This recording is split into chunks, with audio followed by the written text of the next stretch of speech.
रात के 2 बज रहे हैं। कल पेपर है। मेज पर गेस्ट पेपर पड़े हैं। हाइलाइटेड नोट्स हैं। एक लिस्ट है इंपॉर्टेंट क्वेश्चंस की। और एक स्टूडेंट है जो उन सवालों को बार बार पढ़ रहा है, आंखें बंद करके रिपीट कर रहा है, जैसे कोई मंत्र हो, जैसे अल्फाज याद हो गए तो काम हो गया। हम में से अक्सर लोगों ने ये रात देखी है, खुद जी है, और इस रात का नाम है रट्टा। आज हम इस रात को समझेंगे, इसकी साइकोलॉजी समझेंगे, इसकी साइंस समझेंगे, और ये भी समझेंगे कि ये रात बनी क्यों। पहले एक सवाल, क्या स्टूडेंट्स रट्टा इसलिए लगाते हैं क्योंकि वो सीखना नहीं चाह रहे होते? बहुत लोग यही मानते हैं कि बच्चे लेजी हैं, कि उन्हें मेहनत नहीं करनी, कि टेक्नोलॉजी ने उन्हें और ज्यादा शॉर्टकट ढूंढने वाला बना दिया। लेकिन ये पूरी तस्वीर नहीं है। असली सवाल ये है कि जब एक स्टूडेंट के सामने दो रास्ते हों, एक गहराई से समझना, वक्त लगाना, थोड़ा सा अनसर्टेन रहना, और दूसरा डेफिनेशंस याद करना, पेपर में लिखना, पास हो जाना, तो वो दूसरा रास्ता क्यों ना चुने? ये लेजीनेस नहीं है, ये एक रैशनल चॉइस है, एक ऐसी दुनिया में जो सिर्फ रिजल्ट्स देखती है। अब थोड़ी साइंस की बात करते हैं। हमारे दिमाग में मेमोरी दो तरह काम करती है। पहली, शॉर्ट टर्म मेमोरी। जब आप कोई चीज रट्टे से याद करते हैं, वो दिमाग की एक वक्ती जगह में स्टोर होती है, जैसे एक ड्राफ्ट फोल्डर हो, काम हो गया, डिलीट हो गया। दूसरी, लॉन्ग टर्म मेमोरी। जब आप कोई चीज समझते हैं, उसे अपनी जिंदगी से जोड़ते हैं, उसके बारे में सोचते हैं, सवाल करते हैं, तो वो दिमाग में गहरी जगह बनाती है। फर्क ये है कि रट्टे से याद की हुई चीज इम्तिहान के बाद गायब हो जाती है, समझी हुई चीज सालों बाद भी रहती है। यहां एक काम की रिसर्च है। एक जर्मन साइकोलॉजिस्ट था, हर्मन एबिंगॉस। उन्होंने 18th सेंचुरी में अपने आप पर एक्सपेरिमेंट्स किए, नॉनसेंस सिलेबस याद किए और रिकॉर्ड किया कि कितनी तेजी से वो भूलते हैं। उन्होंने जो कर्व बनाया उसे कहते हैं फॉरगेटिंग कर्व। इस कर्व के मुताबिक अगर आपने कोई चीज सिर्फ एक बार रटे से याद की हो, तो 24 घंटे में आप उसका 50% भूल चुके होते हैं, एक हफ्ते में 80%। लेकिन अगर आप उसी चीज को समझें, बार बार रिकॉल करें, अपने लफ्जों में एक्सप्लेन करें, तो कर्व फ्लैट हो जाता है, भूलना रुक जाता है। ये ब्रेन की प्रॉपर्टी है, ये कोई ओपिनियन नहीं, ये रिसर्च है। और हम इस रिसर्च को जानते हुए भी एक ऐसा निजाम चला रहे हैं जो सिर्फ रट्टे को इनकरेज करता है। अब एक सिंपल चीज सोचिए। एक इम्तिहान में सवाल आता है, फोटोसिंथेसिस की डेफिनेशन लिखिए, और दूसरा सवाल हो सकता था, अगर किसी पौधे को रोशनी ना मिले तो वो क्या करेगा और क्यों? पहले सवाल का जवाब याद करना है, मगर दूसरे सवाल का जवाब सोचना पड़ेगा। हमारा ज्यादातर निजाम पहले किस्म के सवालों पर खड़ा है।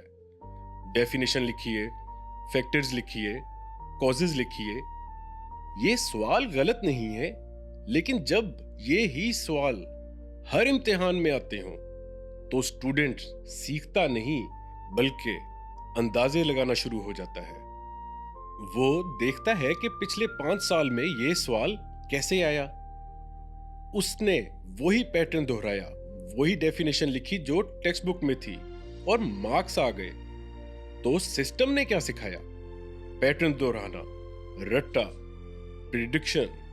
मगर सोचिए, अंडरस्टैंडिंग का क्या हुआ? वो ऑप्शनल हो गई। अब अपने कॉन्टेक्स्ट में आते हैं। पाकिस्तान में एक एवरेज स्टूडेंट का सिलेबस देख लें। Biology, chemistry, physics, Urdu, English, Islamiyat, Pakistan studies, सब के सब एक ही साल में, और इम्तिहान साल के आखिर में एक बार, सब कुछ एक साथ। इस प्रेशर में कोई भी इंसान क्या करेगा? वो शॉर्टकट ढूंढेगा, और शॉर्टकट मिल भी जाता है, गेस्ट पेपर्स की शक्ल में। ट्यूशन एकेडमीज ये जानती हैं, इसलिए वो सिलेबस नहीं पढ़ाती, पेपर पढ़ाते हैं। Important topics, repeated questions, expected patterns. और ये काम करता है इसलिए पेरेंट्स पैसे देते हैं, इसलिए बच्चे जाते हैं, इसलिए ये कल्चर बढ़ता ही जाता है। लेकिन यहां एक और चीज है जो हम अक्सर नहीं देखते। ये सिर्फ स्टूडेंट्स की मजबूरी नहीं है, पेरेंट्स भी मजबूर हैं। एक घर में जहां यूनिवर्सिटी सीट का मतलब एक बेहतर जिंदगी हो, जहां मार्क्स का मतलब रिश्ता, इज्जत और फ्यूचर हो, वहां माँ बाप क्या करें? वो ही करेंगे जो निजाम ने उन्हें सिखाया है। रिजल्ट्स पे फोकस करो, बाकी बाद में। ये गलत नहीं है, ये एक ऐसी दुनिया का रिस्पॉन्स है जिसमें सिर्फ एक ही चीज काउंट होती है। रट्टा एक कॉस्ट के साथ आता है जो धीरे धीरे अदा होती है। पहली कॉस्ट, क्यूरोसिटी का मरना।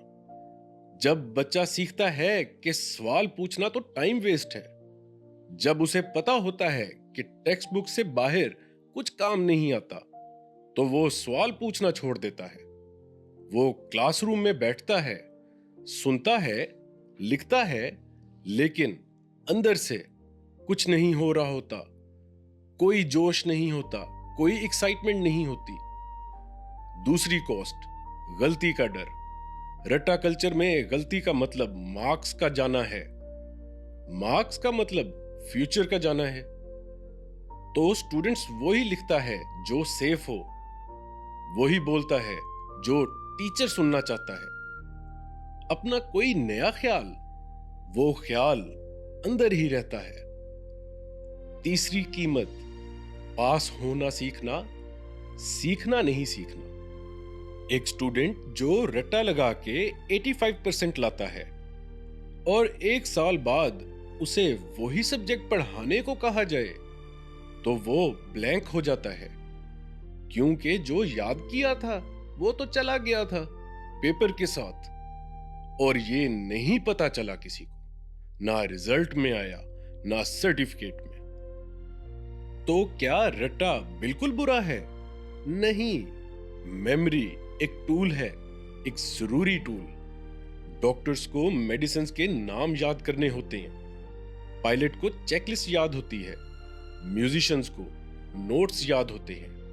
याद करना अपनी जगह काम आता है, लेकिन वो आखिरी मंजिल नहीं है, वो सिर्फ एक पहला कदम है।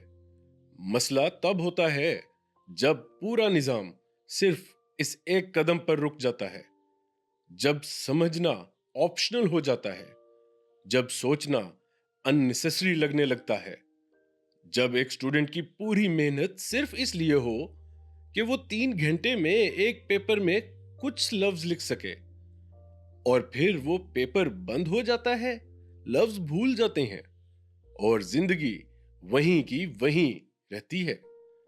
शायद हम अपने बच्चों से सिर्फ ये ना मांगें कि वो याद करें, शायद हमें उनसे ये भी मांगना पड़ेगा कि वो समझें, कि वो पूछें, कि वो गलती करें और उस गलती से कुछ नया सीखें। क्योंकि एक इंसान जो समझता है वो भूलने के बाद दोबारा सीख सकता है, और एक इंसान जो सिर्फ याद करता है वो भूलने के बाद कुछ भी नहीं बचता उसके पास। और आखिर में एक सवाल आपके लिए, वो चीज जो आपने इसलिए याद की थी क्योंकि गेस्ट पेपर्स में मौजूद थी, क्या वो आज भी आपको याद है? क्या आज आप उसको अपनी जिंदगी में अप्लाई कर रहे हैं? सोचिएगा जरूर।